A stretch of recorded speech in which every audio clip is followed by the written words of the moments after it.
Hello, everyone. Over the past week, several significant updates have emerged that impact every homeowner in America who is over 60. I want to ensure you hear this information clearly and directly because most people haven't. It hasn't been highlighted on the nightly news, mentioned by mortgage servicers, explained by county assessor offices, or flagged by banks. The first update involves a July deadline approaching that millions of senior homeowners don't realize is on the horizon.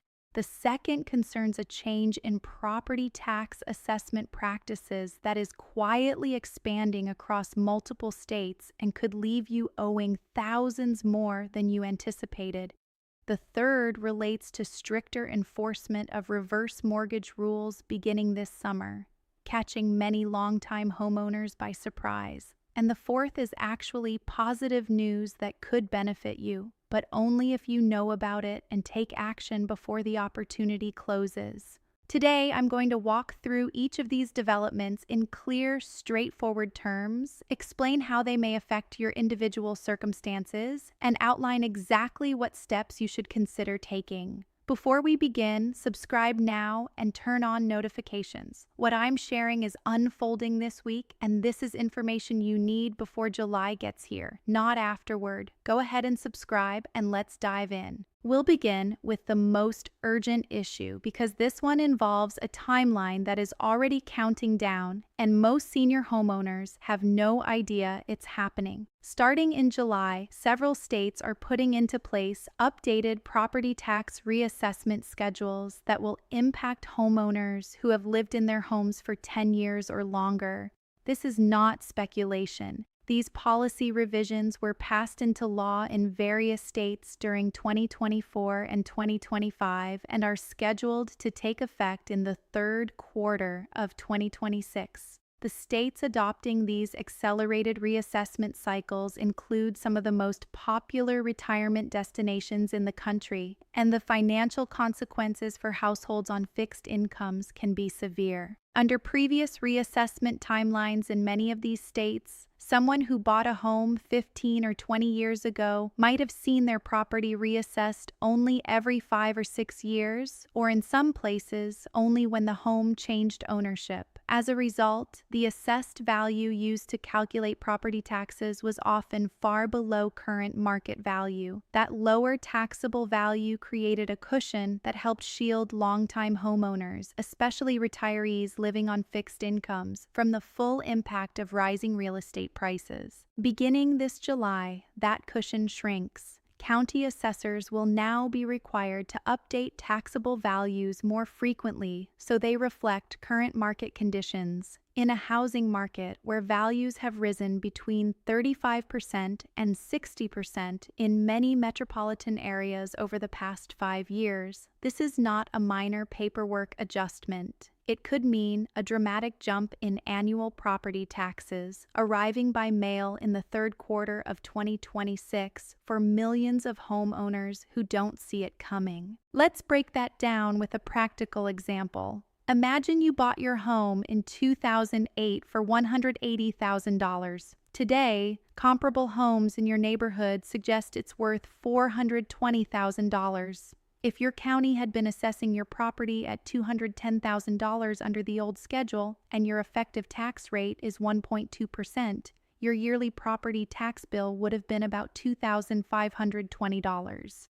Under the new reassessment beginning this July, your taxable value could rise to $420,000. At that same 1.2% rate, your annual tax bill would jump to $5,040. That's an increase of $2,520 in just 1 year. For someone living on Social Security plus a small pension or IRA withdrawals, an additional $210 per month in housing costs is significant. It can determine whether a monthly budget balances or falls short. And unlike a publicly debated tax rate increase, reassessments happen administratively. A notice arrives in the mail, and many homeowners don't fully grasp its impact until the higher bill shows up, and they're expected to pay it. So what can you do? First, contact your county assessor's office or visit their website now to confirm whether a reassessment is scheduled for 2026 and what your projected new value will be. Counties typically send proposed assessment notices before finalizing them, and these notices include a limited appeal period, often between 30 and 90 days. If you miss that window, you're generally stuck with the new assessed value until the next cycle. You can appeal later simply because you didn't expect the increase. Many seniors don't realize they can challenge an assessment. If you believe your home's new taxable value is inaccurate, you have the right to file an appeal. Procedures vary by location, but usually involve submitting a formal request, presenting evidence that the assessment exceeds your property's true market value, and appearing before a review board or hearing officer who can adjust the figure. The evidence required is straightforward.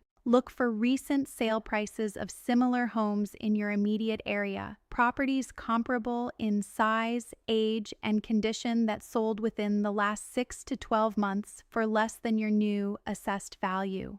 Assessors often rely on broad data that may not reflect your home's specific characteristics. If solid comparables exist, you may have strong grounds for appeal. Filing fees are typically modest, often under $50, and the potential yearly savings can add up to thousands. The second major issue is something referred to as the senior exemption gap, and it's quietly affecting millions of homeowners over 60. Every state offers some form of property tax relief aimed at older residents. These programs go by different names: senior exemptions, enhanced homestead exemptions, circuit breaker credits, tax freezes, or property tax deferrals, but they all share the goal of preventing retirees from being priced out of homes they've owned for decades. The challenge is that many of these programs set income limits years ago and never adjusted them for inflation.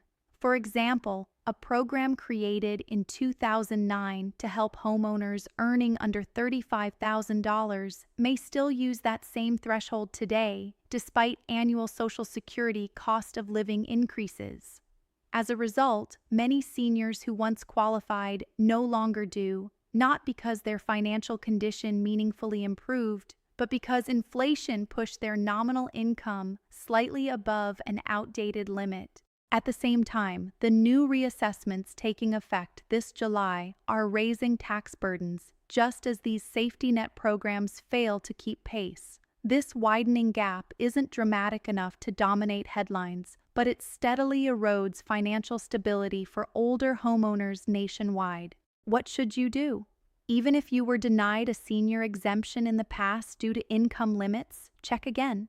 Several states updated eligibility thresholds during 2024 and 2025 as part of property tax reform efforts. Some homeowners who previously didn't qualify now meet the revised criteria but weren't notified. Contact your county assessor or state revenue department to confirm current limits. If you've never applied, now is the time. Applications are generally simple and require proof of age and your latest tax return. Savings can be substantial. In certain states, qualifying for a senior freeze can lock in your taxable value at today's level, regardless of future market increases, potentially saving thousands each year. The third development involves reverse mortgages, specifically home equity conversion mortgages insured by the federal government, and updated enforcement beginning this summer. If you or a loved one has a reverse mortgage, pay close attention. Starting July 2026, stricter enforcement of occupancy, maintenance, and tax requirements is leading to more loans being called due.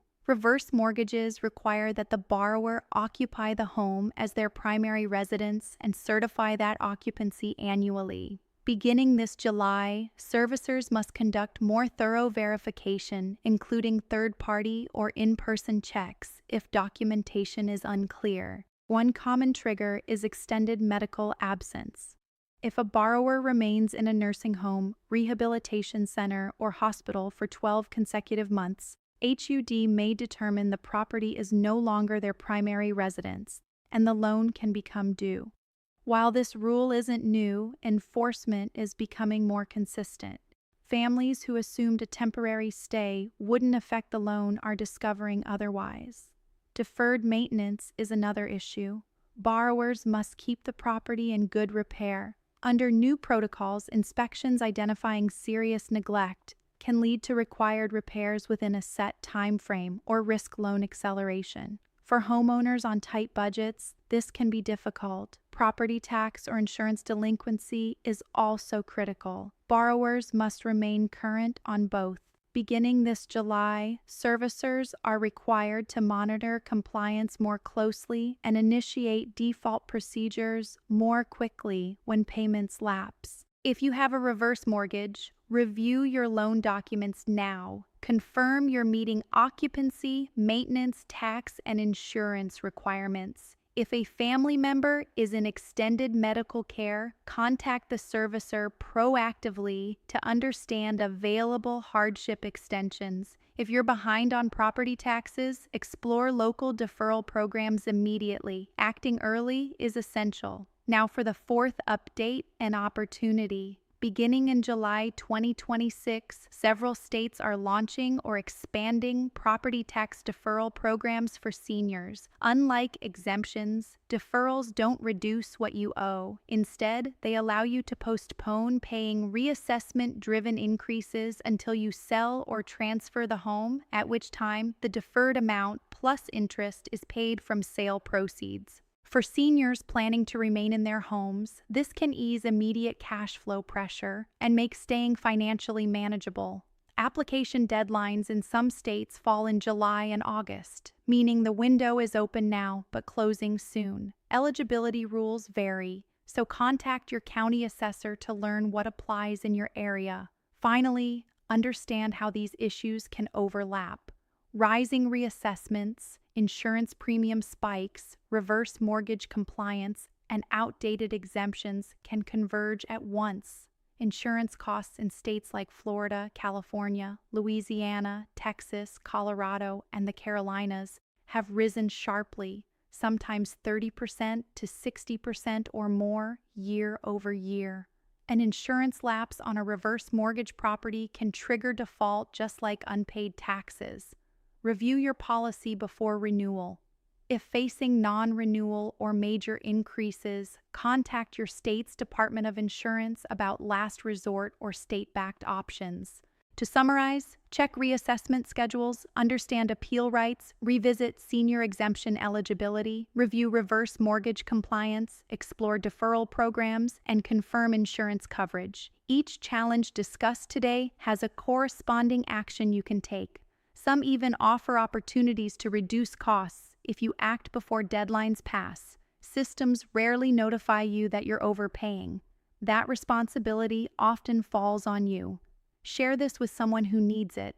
Subscribe so when the next wave of changes comes, and it will, you hear about it here before a notice arrives saying your deadline has already expired.